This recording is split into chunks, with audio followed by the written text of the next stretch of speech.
Halo, Assalamualaikum warahmatullahi wabarakatuh. Salam sejahtera bagi kita semuanya. Pertama-tama, kenalkan, nama saya Sheila Wijayanti, salah satu dosen Prodi Tadris atau Pendidikan Bahasa Inggris di Universitas Nahdlatul Ulama Indonesia. Pada kesempatan kali ini, saya akan menjelaskan salah satu mata kuliah yang saya ampu, yakni Bahasa Inggris. Untuk mata kuliah ini merupakan mata kuliah dasar umum atau biasa yang disebut MKDU dengan menggunakan metode Project Based Learning. Mata kuliah Bahasa Inggris ini adalah mata kuliah wajib yang harus ditempuh oleh semua prodi di lingkungan Universitas Nahdlatul Ulama Indonesia. Video ini dibuat bertujuan untuk memenuhi salah satu persyaratan sertifikasi dosen tahun 2025, yakni pernyataan diri dosen dalam unjuk kerja Tridharma Perguruan Tinggi atau biasa disebut PDD UKT-PT, khususnya di aspek pengajaran. Saya akan memulai untuk menjelaskan deskripsi dan informasi umum terkait mata kuliah dasar umum yakni Bahasa Inggris yang saya ampu. Mata kuliah Bahasa Inggris ini memiliki bobot sebesar 2 SKS pada satu semester ini. Bahasa pengantar yang digunakan pada pengajaran mata kuliah ini adalah mixed language, yakni bahasa Indonesia dan bahasa Inggris. Hal ini dikarenakan untuk memudahkan mahasiswa dalam berinteraksi, menangkap, dan menerima materi yang disampaikan oleh dosen. Mengingat masih banyak mahasiswa yang belum paham terkait mata kuliah ini. Mata kuliah Bahasa Inggris ini bertujuan untuk mempersiapkan mahasiswa agar dapat memahami istilah-istilah dasar bahasa Inggris dan budaya yang terkait topik yang akan dibahas dan memberikan mahasiswa kesempatan untuk meningkatkan kemahiran berbahasa dan kemampuan mereka dalam mengartikan dan mengolah kosakata bahasa Inggris. Semua kegiatan belajar mengajar yang dilakukan yakni dengan ceramah, diskusi, presentasi, tanya jawab, dan penugasan. Kursus ini dilakukan menggunakan metode pembelajaran Project Based Learning. Capaian pembelajaran pada mata kuliah ini adalah: yang pertama, mampu memperkirakan judul dan pesan dari teks lengkap. Yang kedua, mampu menunjukkan kemahiran berbahasa Inggris melalui membaca teks atau presentasi dengan beberapa bentuk kegiatan pada tingkat menengah. Dan yang terakhir, mampu menunjukkan pemikiran kritis dan pemecahan masalah mahasiswa dalam bentuk diskusi tematik menggunakan metode pembelajaran berbasis proyek. Bahan kajian yang ada pada materi bahasa Inggris adalah part of speech, conditional sentence, degree of comparison, asking and giving opinion, asking and giving advice, report speech, passive voice, announcement and advertisement, making appointment, agreement and disagreement, dan yang terakhir adalah curriculum vitae atau yang biasa kita sebut adalah CV. Referensi yang digunakan pada mata kuliah bahasa Inggris ini adalah buku atau e-book dari Betty Azhar tahun 2002 yang berjudul Memahami dan Menggunakan Tata Bahasa Inggris edisi ketiga, dan beberapa sumber lainnya termasuk di internet. Sistem pembelajaran pada mata kuliah ini dilaksanakan sinkronus dan asinkronus dengan menggunakan pembelajaran aktif yang mengutamakan peran dan keaktifan mahasiswa dalam proses pembelajaran, yakni presentasi, diskusi, tanya jawab, dan penugasan melalui Sianas atau Edlink Universitas Nahdlatul Ulama Indonesia. Pembelajaran mata kuliah ini dilakukan selama 16 pekan, yang mana 7 pekan pertama dilakukan sebelum UTS, lalu 1 pekan dilakukan untuk pelaksanaan UTS sendiri, lalu 7 pekan berikutnya dilakukan sebelum UAS, dan yang terakhir 1 pekan dilakukan untuk pelaksanaan UAS.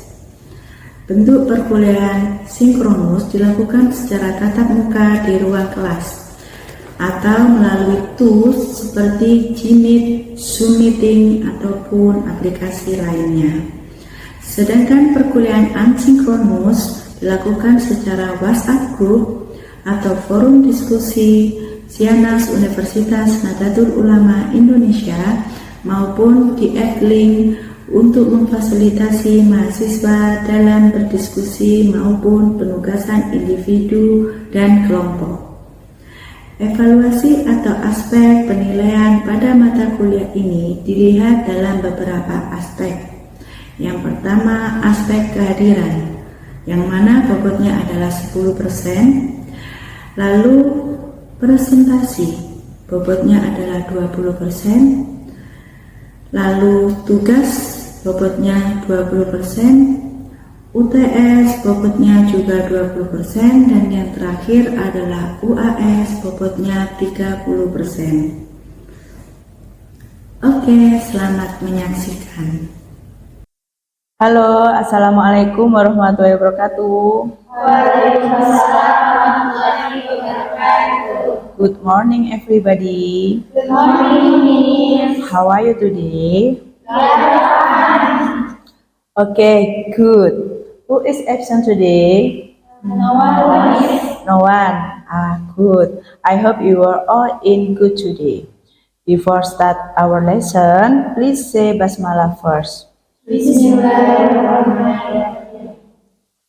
Okay. Today we will discuss about curriculum vitae atau yang biasa kita sebut di bahasa sehari-hari adalah CV. Anybody know what is CV? Yes, Miss. Please raise your hand for answer my question. Okay, honey, what is CV? CV is a document that containing a person's life history. Okay, excellent. Anyone else? Miss. Okay, Cika. I think CV is a must biodata to apply for a job. Okay, good job. Now, let's look at the explanation about CV in my material. Definition of CV. CV is a short account of one's career and qualification prepared typically by an applicant for a position. CV is also a short written description of your education, qualification, previous job, and sometimes also your personal interest which you send to an employer when you are trying to get a job. Jadi di sini CV adalah catatan singkat tentang karir dan kualifikasi yang kalian persiapkan untuk melamar pekerjaan atau suatu posisi. Nah, di sini deskripsinya tertulis singkat terkait kualifikasi, edukasi, dan organisasi atau previous job yang kalian dapat selama hidup kalian, seperti itu. Next, benefit of CV. There are 3. The first one is introducing personal data to recruiters, memperkenalkan biodata diri kepada perekrut. Jadi isi CV itu kalian biodata kalian yang lengkap kayak gitu, tanpa kalian berbicara, tapi ada ditulis di kertas kayak gitu. The second one, make it easier for recruiters to classify application according to their needs. Memudahkan rekrut untuk mengklasifikasi pelamar sesuai kebutuhan mereka. Jadi perekrut itu pasti nanti membandingkan antara pelamar satunya dengan pelamar lainnya lagi yang sesuai dengan kebutuhan di lembaga atau PT mereka. And then the second one or the last makes it easier for recruiters to know the abilities and skill of applicant.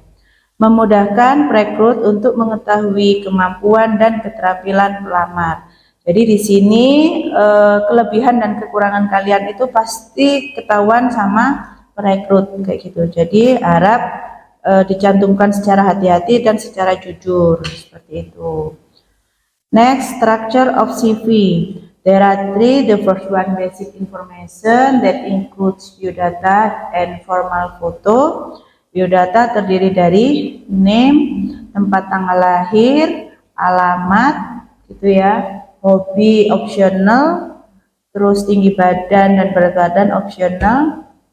Terus formal foto bukan selfie foto, gitu ya. Jadi pakaiannya harus formal. And then second one, specific information includes education, experience, certificates.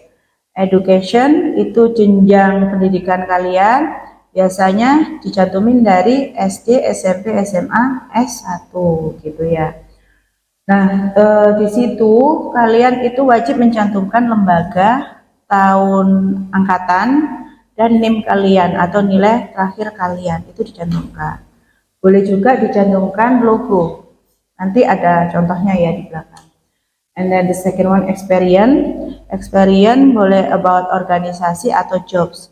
Berhubung kalian nanti S1, kebanyakan masih fresh graduate, biasanya cukup mencantumkan pengexperience organisasi gitu. Jadi selama kalian kuliah, organisasi kalian apa aja wajib dicantumin. Jangan lupa di situ dicantumin posisi kalian, tahunnya, dan job desk-nya apa. Nah, the last one, certificate. Certificate di sini kalian dapat sertifikat apa aja, peserta, presenter, boleh dicantumin semuanya. Dengan catatan itu tadi ada judulnya atau tahunnya juga sama job desk-nya, kalian ngapain di sertifikat itu, menjadi peserta tentang ini pada tahun ini kayak gitu. And then the last one about skill include 3 computer, languages, and soft skill. Komputer biasanya terdiri dari Microsoft Office, PPT, terus Excel, ada Photoshop, Canva gitu. Nah, itu biasanya dicantumin berdasarkan persentase, termasuk dengan languages. Languages ini kalian menguasai bahasa apa aja? Bahasa Inggris kah, bahasa daerah kah, atau selain bahasa Inggris kalian les-les di luar kuliah atau sekolah, itu bisa dicantumin. Biasanya ada persentasenya. Kalau kalian merasa mahir, itu persentasenya sekitar 90 sampai 100%. Tapi kalau kalian sedang-sedang saja, biasanya 75 sampai 85% kayak gitu. Tapi kalau kalian Excel nih memang apa ya, kurang menguasai, itu cukup dituliskan 70% kayak gitu. Itu lebih apa ya, lebih baik lah daripada kalian mencantumkan 60 atau 65%. Jadi 70% itu kalian apa ya, udah minimal banget gitu loh persentasenya dalam menguasai soft skills tersebut. Selain itu soft skill di sini ada jati diri kalian. Kalian on time, bertanggung jawab, suka menabung, rajin, itu bisa kalian tulis di soft skill kayak gitu. Oke, sampai sini paham? Paham. Oke, this is the example. There are 2 example of CV. Yang pertama ada 3 warna dan yang kedua ada 2 warna. Nah, pembuatan CV itu sebisa mungkin 1 lembar. Sebisa mungkin maksimal 2 lembar, tapi yang baik dan biasanya yang difoto dan nggak basa-basi itu 1 lembar kayak gitu. Jadi boleh nggak lebih dari 1 lembar, misal boleh, tapi kurang baik kayak gitu. Nah, kalau bisa 3 warna, ada warna-warna yang tidak boleh digunakan. Ada yang tahu warna apa saja? Merah, kuning, Sama hijau stabilo. Oke, good. And then kenapa warna-warna itu nggak boleh digunakan? Karena warna-warna itu kurang formal, kayak gitu ya. Dalam linguistik itu kurang formal. Terus kalau bahasa kasarnya itu sakit di mata, bikin sakit mata. Kayak gitu. Nah, untuk yang kedua itu ada dua warna, grey and turquoise atau abu-abu dan toska, gitu ya. Nah, perbedaannya kalau yang pertama itu kebanyakan tidak ada logonya dalam pendidikan. Terus kalau yang kedua tidak ada logo di soft skill bahasanya kayak gitu. Jadi nanti tergantung kalau kalian mau bikin CV pakai lembaga dan pakai logo di mana language-nya itu boleh. Nah, itu kalau Microsoft di yang pertama kan ada Microsoft Word, Excel sama PPT ya. Ada logonya, kalau yang di sini kan enggak. Tapi tetap ada presentasenya tuh yang di sini tuh. Tetap atau dicentang juga boleh kayak gitu. Kalau yang kedua enggak ada.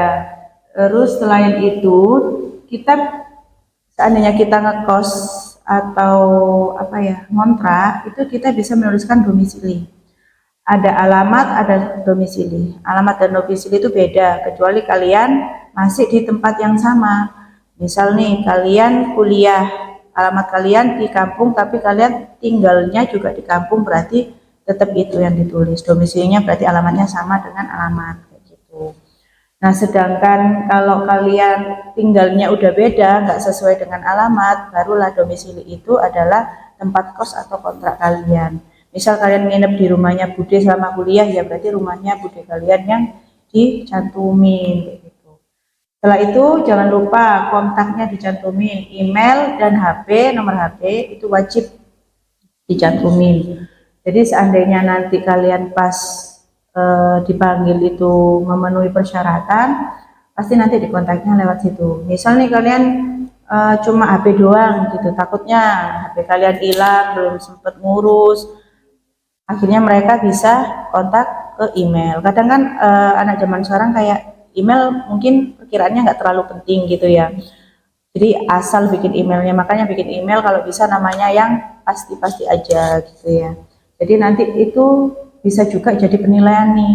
Kalau saya dulu itu email itu namanya C gadis gitu. Gadisnya itu goodis. Goodis gitu kan alay ya zaman dulu itu. Ternyata pas tahunnya pas mau melamar kerja, ternyata itu menjadi penilaian kayak gitu. Akhirnya bikin lagi yang formal sesuai nama saya seperti itu. Nah, untuk lembaga kalian bisa cantumin seperti yang saya bilang tadi, nama lembaga, tahun sama NIM kalian. Misal SMA kan ada 2 jurusan tuh atau 3 jurusan, IPA, IPS dan bahasa, biasanya itu bisa kalian cantumin. Kalau sarjana bisa kalian cantumin program studi kalian kayak gitu. Kalau SD SMP kan nggak ada penjurusan, jadi di strip aja. Apalagi ya. Nah, untuk sertifikat di situ juga tertulis nama sertifikatnya apa, misal TOEFL ITP gitu ya. Ditulis skornya berapa, tahunnya kapan. Jadi harus lengkap. Jangan nih kalian nulis di mana di CV itu saya cuma sertifikat ITP bahasa Arab, jangan kayak gitu. Jadi dijelasin secara perinci tahunnya kapan, nilainya berapa, itu sertifikat. Begitu juga nanti kalian kan kalau bisa ikut international course atau konferensi, itu kan itu juga ditulis. Konferensi judulnya apa, tentang apa, job desk-nya apa, termasuk nanti kalian PPL atau magang kayak gitu. Jadi guru apa, misal nih ada teman kalian yang jadi apa? Penari, guru tari gitu ya, itu juga bisa dicantumin seperti itu. Terus apa lagi ya, sepertinya sudah cukup. Any question or does everyone understand? Okay, if you understand, I have a task about CV in Sianas LMS Universitas Nahdlatul Ulama Indonesia. Please check it, and then deadline tomorrow at 3 p.m. Is it okay for you? Yes. Okay. Thank you for today. Please say hamdalah before our close. Alhamdulillah. Wassalamualaikum warahmatullahi wabarakatuh. Demikian deskripsi singkat pemaparan mata kuliah Bahasa Inggris yang saya ampuh, serta cuplikan proses pelaksanaan pembelajaran di ruang kelas. Semoga dapat memberikan gambaran mengenai kinerja pengajaran yang saya lakukan untuk dosen program studi tadris atau pendidikan bahasa Inggris yang mengajar di mata kuliah dasar umum atau yang sering disebut MKDU. Saya mengucapkan terima kasih kepada seluruh tim penilai dan tim panitia sertifikasi dosen tahun 2025. Tidak lupa juga saya mengucapkan terima kasih kepada Universitas Nahdlatul Ulama Indonesia, Fakultas Keguruan dan Ilmu Pendidikan, rekan sejawat dosen, dan rekan sejawat mahasiswa. Semua kekurangan dari saya mengucapkan mohon maaf yang sebesar-besarnya. Akhir salam, wassalamualaikum warahmatullahi wabarakatuh.